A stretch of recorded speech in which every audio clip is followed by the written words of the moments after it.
Class 10th के सभी प्यारे विद्यार्थियों, आज की इस क्लास में आप सीखेंगे प्रश्नावली 1.1 का प्रश्न क्रमांक 6। ठीक है, तो देखिए आपका प्रश्न क्रमांक 6 है। व्याख्या कीजिए कि 7 गुणे 11 गुणे 13 प्लस 13 और 7 गुणे 6 गुणे 5 गुणे 4 गुणे 13 गुणे 2 गुणे 1 प्लस 5 भाज्य संख्या क्यों है। इस सवाल को आपको हल करना है इस वीडियो में, तो ध्यान से देखिएगा जिससे आपको समझ में आए। और चैनल में नए हैं तो चैनल को सब्सक्राइब, वीडियो को लाइक कर लीजिएगा। तो आइए इस सवाल को समझते हैं। यहाँ लिखेंगे हल। ठीक है, तो यहाँ सबसे पहले हम हल करते हैं। 7 गुणे 6 गुणे 5 गुणे 4 गुणे 3 गुणे 2 गुणे 1 प्लस 5। ठीक है ना। तो देखिए यहाँ पर सबसे पहले हम इसको हल करेंगे। तो कैसे करना है,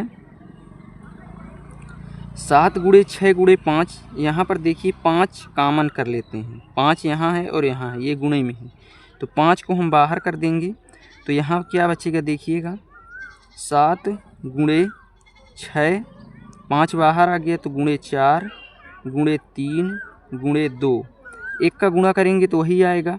ठीक है, प्लस 5 बाहर आ गया तो यहाँ 1 बचा है। ठीक है, फिर क्या कीजिएगा, 5 कॉमन है, इसका गुणा हो जाएगा 7 छंग 42।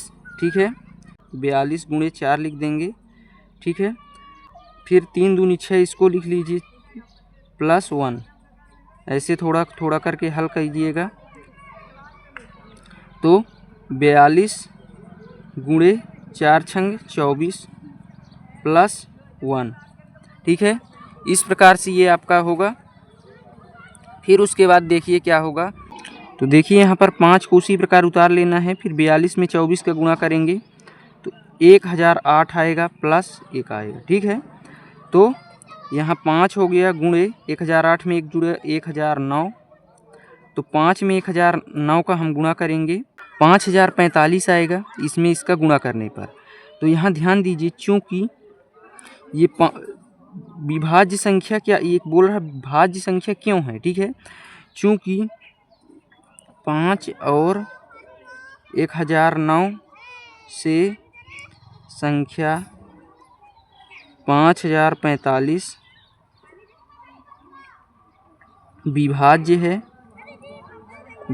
है, इसलिए यह जो 5045 है भाज्य संख्या होगी। इस प्रकार से आपको करना होगा। इसी प्रकार देखिए भाज्य संख्या होगी। फिर इसको भी देख लीजिए, 7 गुणे 11 गुणे 13 प्लस 13, इसमें भी 13 है, दोनों में 13 को बाहर कर लीजिए। यहाँ क्या बचेगा, 7 गुणे 11, ये 13 इधर आ गया बाहर, प्लस 1 बचा 13।